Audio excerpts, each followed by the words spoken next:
In this video, we're going to talk about conservation of momentum. Specifically, so we can look at two scenarios, the collision and the explosion, which are scenarios where momentum is conserved. We'll talk about the criteria for that, so we can talk about it a bit more broadly as well. So we're going to look at this demo in class. But if we have two balls, a really bouncy ball and one that's basically a lump of clay, and they roll down the same ramp and hit a block, which one will knock over the block?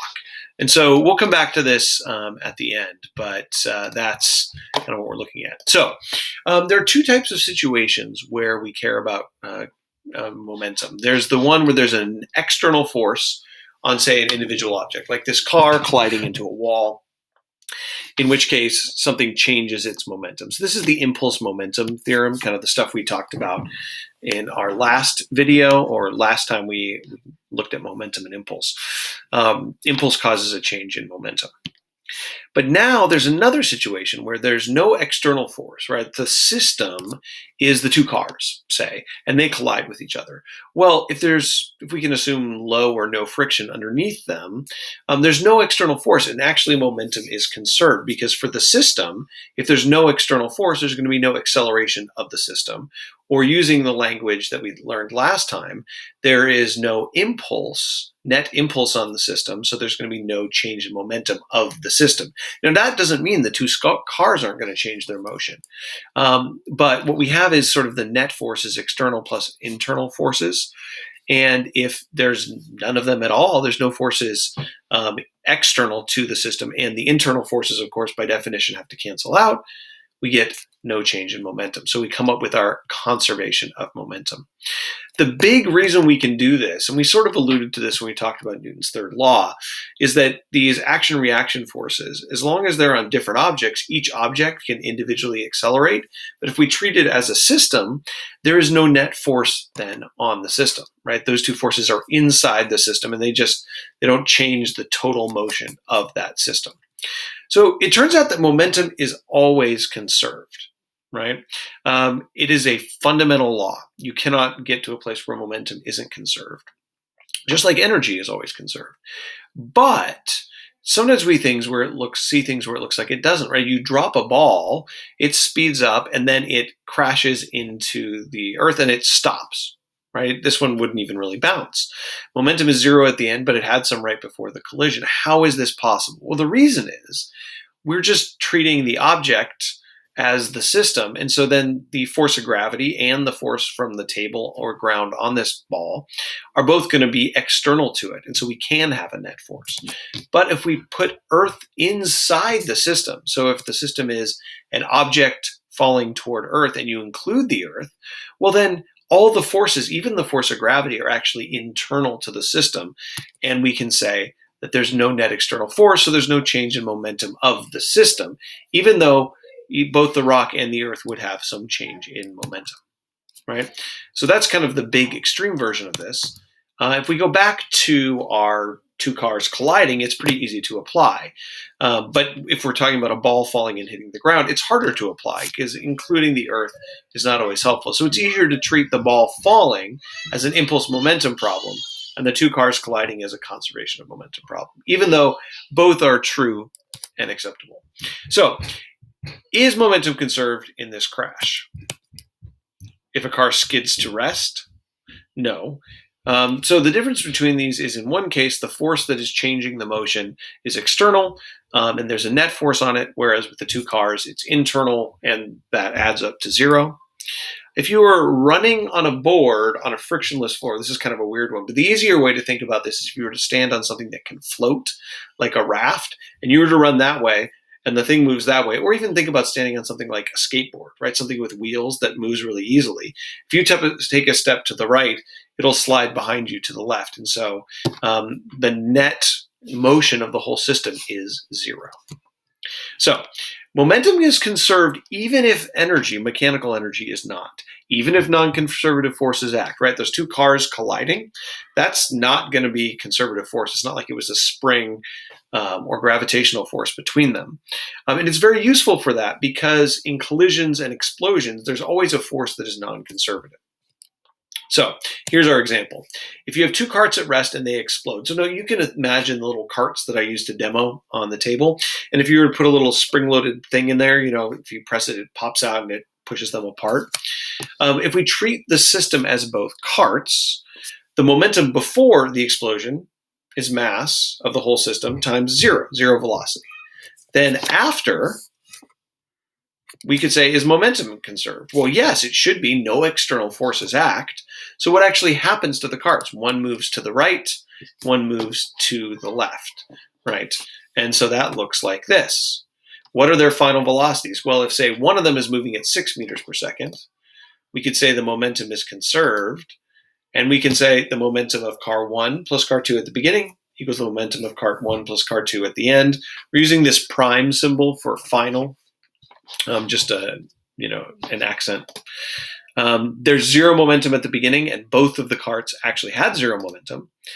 Then at the end, we can solve for cart 1's velocity by plugging in the masses and cart 2's final velocity. And so we get a negative momentum on one side and a positive momentum on the other. We could do another example that's a little bit stranger, but if you were to say drop an object onto a cart that was moving, what's going to happen? Well, it turns out that the cart will slow down. And the reason for this is a conservation of momentum problem, at least in the x direction. In the y direction, the block is falling down and then is stopped by the cart. But that is perpendicular to the motion across the thing, so we don't really have to worry too much about that.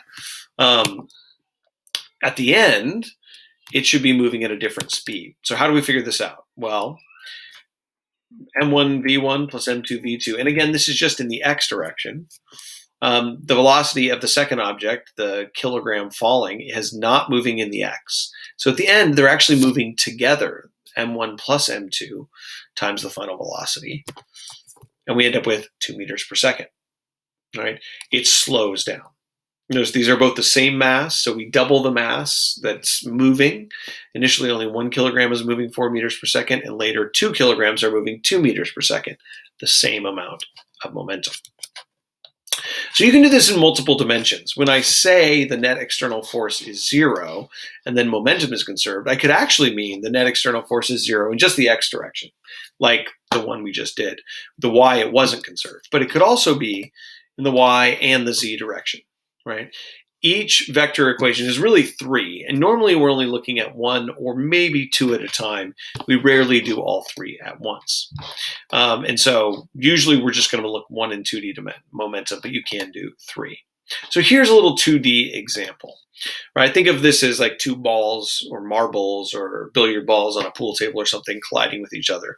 They're both heading toward each other, but instead of bouncing off like you would with, marbles or something, they stick together. They've got glue on them or something. And we want to know what would happen. Maybe it's better to think of this as 2 air hockey pucks sliding on a thing of air that then have glue on them that stick together. Well, we want to find their combined velocity after the collision. And for that, we need to use conservation of momentum. The system is the 2 pucks or the 2 objects, and there's no net external force on them. So we should be able to do this. We can do this in the x direction. Momentum of 1 in the x plus the momentum of 2 in the x equals the total momentum in the x at the end. In the beginning, object 1 has no momentum in the x, y does, so we get 50 Newton seconds of momentum in the x direction for the whole system. In the y direction, we can do the same thing. This time we have components for each, so we do have to do a little bit more and combine that together, 47 Newton seconds. And then we can find the total momentum of the system by using the Pythagorean theorem. We have an x and a y component. That corresponds to 3.4 meters per second because we have our total momentum divided by our total mass of the system of 20 kilograms. The last piece would be to find the angle, and if we know the x and y components of that triangle, the momentum, we can find the angle, 43 degrees, moving off something like that. Notice momentum is conserved, right? Velocity is not, right? The velocity changes. There's a net force, a change in velocity on each of the objects. So it's not the velocity that's conserved, it's the momentum that's conserved. And this is one of the reasons why it's a very powerful tool, because it's a conserved quantity that is related to velocity and it preserves the vector nature of it, unlike energy, without causing too much more complication. So when is momentum conserved? There's either the standard no net external force acts, or if we think of an explosion of, say, something that was shot up in the air and it breaks apart, like a firecracker, that you might see in the sky. Well, the time over which the explosion happens is quick enough that, yes, the whole thing is in free fall or in projectile motion if you launch it up and then it explodes.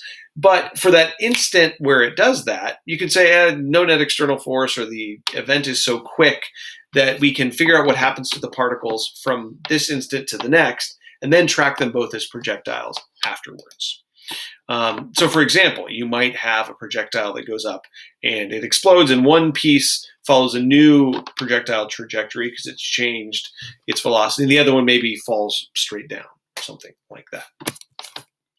All right, well, that's it for conservation of momentum. Sorry this video was a little bit late getting to you, but hopefully that helps, and we'll talk about it a bit more in class.